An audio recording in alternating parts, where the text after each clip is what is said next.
Hello everyone. Exam साथी प्रसाद YouTube channel को आपण को स्वागत। आज आम ओडिया सीरीज रो आउ गोटे वीडियो नहीं आसचु जो वीडियो रे आम डिस्कशन करबा किछि ओडिया ग्रामर क्वेश्चन जो क्वेश्चन की आपण माननकु समस्त को मिलिबो को परीक्षा रे ना ओडब्ल्यूएससी ओ ट्रिपल एससी ओपीएससी एवं पुलिस एग्जाम टीचिंग एग्जाम सबु एग्जाम रे क्वेश्चन आसीबो आसुची एगुड़ा आगुरी परीक्षा पढ़ी से आम ए क्वेश्चन गुड़ा आनी कारण यहाँ पीवाईक्यू क्वेश्चन और रिपीटेड पीवाईक्यू क्वेश्चन ठीक अच्छे। तो सबू टॉपिक रु किसी ना कि क्वेश्चन आसी सबू टॉपिक रु क्वेश्चन करने ट्राए करूँ केते रखुंट आपण केतटा क्वेश्चन ठीक कर मार्क रखुंट कमेंट रे कहतु। तो से अनुसार आम इवैल्यूएशन करवा आपन को आउ कौ सब्जेक्ट रे अधिका मेहनत करिया को पड़िबो ठीक अच्छे। स्टार्ट करिया। प्रथम क्वेश्चन रही संधि दिगंतर संधि विच्छेद कर तो कौन हम ऑप्शन ए रे देछि दिक्युक्त अंत ऑप्शन बी रे देछि दिगयुक्त अंत ऑप्शन सी रे देछि दिगयुक्त न ऑप्शन डी रे देछि दिगयुक्त अंत। यार ऑप्शन हबो सॉरी आंसर हबो ऑप्शन ए हला दिगयुक्त अंत। काहे की हबो ऑप्शन ए ना एक्चुअली व्यंजन संधि रे आमर कौन हुए ना क युक्त अ मिसिले कौन हम ग हुए है दिक दिक रे आमर कौन अच्छी क अच्छी आठ अंतरे अ अच्छी से मिसिक कौन है ग जोटा कि दिगंत ठीक अच्छे बुझीगला। नेक्स्ट क्वेश्चन को जीवा। चतुर्भुज क्यों समासर उदाहरण ऑप्शन ए तत्पुरुष ऑप्शन बी दिगु ऑप्शन सी बहुब्रीहि ऑप्शन डी अव्ययीभाव। तो यही भाया गोटे क्वेश्चन आम पुराना वीडियो रे आ पूर्व वीडियो रे भी करछंती यदि वीडियो देखि नांती मु लिंक डिस्क्रिप्शन दे देबी जाई देखिबे कौन अच्छी एथिरे ना सेथिरे हमर बुझाइतला एमिति गोटे क्वेश्चन आस्थिला। तो ए चतुर्भुज रे कौन ना एटार व्यास वाक्य जो हम से व्यास वाक्यटा कौन हम चतुर्भुज जार ठीक अच्छे चतुर्भुज जार से। तो एठी समस्त पद जोटा बनी चतुर्भुजटा से समस्यमान पद जो दुईटा रहा चतुः किंबा भुज चतुः माने चारि भुज माने बाहु ये दीटा कहार की बुझो ना। चतुर्भुज कहले आम गोटे अलग जहाँ भगवान विष्णु को कह जाए है भगवान विष्णु को कह जाए चतुर्भुज बोली है ठीक है। तो समस्त पद समस्यमान पद को न बुझे अलग पद को बुझाए ताहाको बहुब्रीहि समास कहती। एवं यही बहुब्रीहि समास देखिए आपन गोटे शब्द यूज होती जदि व्यास वाक्य तार देथिबो जार से एमती यूज होता है मैक्सिमम चारि चतुर्भुज जार से दशानन जमी 10टी आनन जार से सेमती आ। नेक्स्ट क्वेश्चन ए व्याख्या देछि तार आंसर रे एठारे समस्त पद कौनसी पद को न बुझाए अन्य अर्थ को बुझाउछि हला सेति बहुब्रीहि समास होछि। दिगु समास संख्या को बुझाई थाए किंतु एही क्षेत्र रे विशेष अर्थ बुझाई बहुब्रीहि समास। दिगु समास रे संख्या यूज हुए किंतु एठी कोन एठी संख्या अच्छी सीना चतुर्भुज किंतु से कोन ना सेटा गोटे कोन संख्या को बुझाउनी सी स्पेशली गोटे अलग किसी को बुझाउछि जहाँ कि भगवान विष्णु बुझाउछि तार शब्दर अर्थ ही किसी अलग हो जाए ठीक अच्छे। तो एटा बहुब्रीहि समास हम ठीक अच्छे। नेक्स्ट क्वेश्चन बुझा। छात्र माने विद्यालय रे पाठ पढ़ुछंती एही वाक्य रे स्थानित पदटी क्यों कारक एटा स्थानित पदटा हो कौन कहले हमर जो तर अंडरलाइन दिया है एटा माने मु देइनी विद्यालय रे हला विद्यालय रे कौन कारक बोली से पचारछि। तो एठारे विद्यालय कौन कर्ता कारक हो कि विद्यालय तो कर्ता नुह हबनी कर्म कारक हो कि विद्यालय कर्म कि कर्म नुह अपादान कारक हो कि जहाँ को दिया जाए अपादान कारक भी नुह एटा अधिकरण कारक। कहीं अधिकरण कारक ना अधिकरण कारक ताकू कहा जाए जो स्थान रे कार्य संपादन हुए जो स्थान रे कार्य संपादन होता है पाठ पढ़ाटा होची तार कार्य सेटा को स्थान रे होची विद्यालय स्थान रे होची। तेणु जो स्थान रे कार्य संपादन हुए ताहारे ଅଧିକରଣ कारक हुए जेहेतु एठी विद्यालय आमर थिला शब्दटा जोटा कि आमर कारक निर्णय करियार थिला सेठी अधिकरण कारक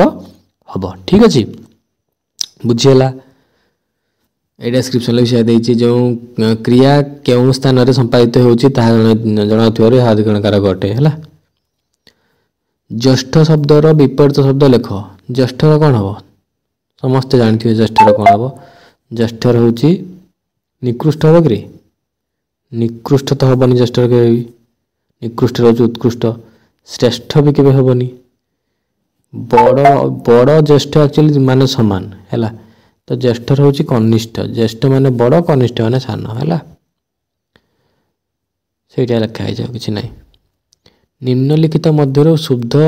वाक्यटी बाछ शुद्ध वाक्य बाछा कही शुद्धि अशुद्धि पड़ू परीक्षा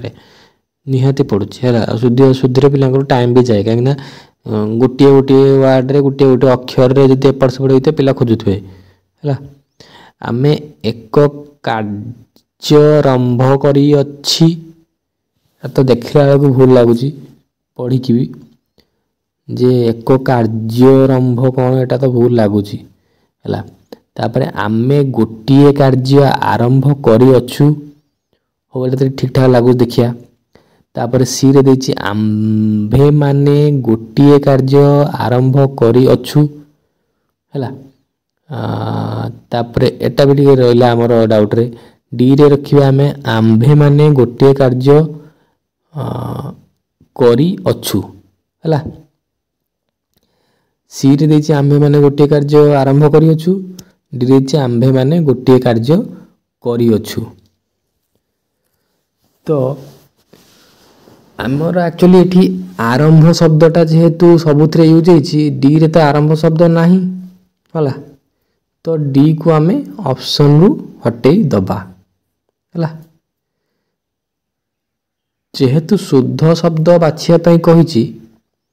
तो आमे गोटे शुद्ध शब्द कि नुहे आम्भे मानेटा हूँ एक्चुअली गोटे शुद्ध शब्द है आम्भे माने गोटे कार्य आरंभ करी अच्छु एटी सबु किछि ठीक अच्छी बाकी सब किछि ना किछि भूल अच्छी डी रे आरंभ शब्द वार्ड ही नथिला आतरे किछि है आ बी रे तो आमे लिखाई ए तो पढ़ला भी लगुला भूल अच्छी बोली तो एठी आंसर कौन हम आंसर हम सी है तापरे नेक्स्ट क्वेश्चन ओडिया भाषा रे तालव्यस वर्ण केउटी तालव्यस वर्ण पचारछि माने तालव्यस कोटा से पचारछि तालव्यस कहा कहंती हमर स केते प्रकार अछि स तीन प्रकार अछि हैला दंतेश मूर्धन्यस आ तालव्यस दंतेशटा सेई स जो शब्द जो स उच्चारण कला बेले आमर मुखर जो वायु उत्पन्न हुए ताहा दांत रे जाय कि बाजे जेमिति संतान तो संतान कहला बेलू तुम जो वायुटा बाहर पाटा दांत रे बाजुथो फीलटा दांत पाखरे होतु है स स एमिति संतान है षष्ठ सेटा कोड अछि मूर्धारु आसुची है षष्ठ है मूर्धारु आसुची हमर तापर होची शिशु शिशु कहला ताळुरु टिके माने हवा माने हमर आसिला भले लागुची वायु है तो सेटा को सेही हिसाब रे 100 को तीन भाग रे विभक्त कराई छी तालवेश मूर्धन्यस आउ दंतेश तो ताल से पचार छ तालव्यस कोटा या भितरु सी तालव्यस एति पई हिताय काईना शीश ध्वनिटा तालव्य माने स हेउची ताळुरु उच्चारित होउची हैला ताळु साहाय्य रे उच्चारित ताळु माने कोटा मुंडरू शीश ध्वनि उच्चारित हेतुआरु एठी ताको तालव्यस बोली कहा जाय ठीक अछि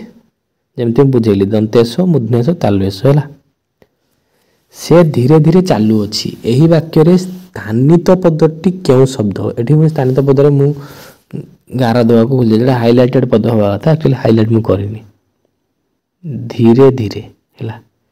धीरे धीरे क्यों प्रकार पद बोली जो पचारि सेटा विशेष्य कि धीरे धीरे टा गोटे विशेष्य पद होला लागुची ना विशेषण ओके विशेषण हबो जे किंतु एटा को विशेषण एटा हूँ क्रिया विशेषण सी धीरे धीरे कौन से धीरे धीरे चलुची चलुचीटा हूँ आमर कौन चलुचीटा आमर क्रिया जेहेतु चलुचीटा क्रिया तो धीरे धीरे कौन हम धीरे धीरे चलुची को विशेषित करुच्ची है तो सेटा हम गोटे क्रिया को विशेषित करुवा हम कौन क्रिया विशेषण यहाँ आमर डी आंसर ठीक हम है तो आमर धीरे धीरे हूँ क्रिया विशेषण आउ गोटे अच्छी क्रिया विशेषण विशेषण भी अच्छी से अति धीरे धीरे चलुची मन लिखा होता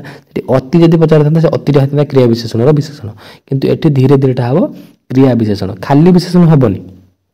है क्रिया विशेषण हम ये पर्टिकुलाली क्रिया को से विशेषित कर क्रिया विशेषण हम ठीक अच्छे धीरे धीरे चलुची क्रिया विशेषण है चलुची क्रिया को विशेषित करुच्ची तेणु क्रिया विशेषण तापर क्वेश्चन प्रतिदिन शब्दर समस्त पद कौन हम है समस्त पद मैंने समास रोटा आसी बुझी प्रतिदिन पदर समस्त पद कौन हम दिन को दिन हम ना दिन पछ हम ना दिन राति हम ना दिन रे हम प्रतिदिन समस्या मान पद मन रखि दिन को दिन है दिन को दिन प्रतिदिन आम जो कहते प्रतिदिन जाऊँ मैंने कौन दिन को दिन जाऊँ तो दिन को दिन हूँ प्रतिदिन एटा गोटे अव्ययीभाव समासर उदाहरण कहीपर कौ प्रकार अव्ययीभाव समासर उदाहरण कमेंट कहीपर कि मुझे कहीदे एटा माने पुनः पुनः अर्थ जो व्याप्ति विप्सा अर्थ हुए पुनः पुनः अर्थ है पुनः पुनः विप्सा अर्थ है विप्सा अर्थ अव्ययीभाव समास है ठीक अच्छे जल शब्दर समार्थबोधक शब्द निम्नरु केउठी नुहे माने जलर कोटा प्रति शब्द नुहे पचारि देखिले ही जना पड़ जाउछि एठी किछि ऑप्शन पढ़िया दरकार नहीं पवनटा कौन जलर प्रति शब्द हम कि केबे नहीं पवन अलग जल अलग बाकी तोय माने जल नीर माने भी जल बारी माने भी जल ठीक अच्छे तो यार आंसर हम पवन बाकी गुड़ा सब जलर प्रतिशब्द है अध्यापक शब्दर स्त्रीलिंग लिंग परिवर्तन भी पचारे परीक्षा अध्यापक शब्दर स्त्रीलिंग कौन हम अध्यापिका पर हर्षेई कराकारका ऑप्शन ए सेटा हम ना अध्यापकी अध्यापकी गोटे शुणला लगुच ओडिया पिला तुम अध्यापकी गोटे कभी शुणी वार्ड शुण नपर अध्यापकी से भी अध्यापकी दीर्घ अध्यापकी तो कभी हेनी ना अध्यापिक अध्यापिक भी हेनी अध्यापिका ही हम है तो अध्यापिका हूँ यार राइट आंसर है अध्यापिका नेक्स्ट देखिए अच्छा सरला तो ठीक अच्छे आज ये क्वेश्चन था नेक्स्ट क्वेश्चन आम परवर्ती वीडियो डिस्कशन करिया आपण मैंने चैनल को टिके लाइक शेयर सब्सक्राइब करूँ है आम भल भल क्वेश्चन एमती नहीं कि आसवा आग को आउ प्रिपरेशन को जोरसोर करवा जमीक कि आरआई मेन्स एग्जाम है बेलू कि सीजीएल मेन्स एग्जाम है बेलू कि एएस है बेलू ओडिया ग्रामर प्राय सब पीआई को आम कंप्लीट कर सारी ठीक अच्छे थैंक यू राधे राधे।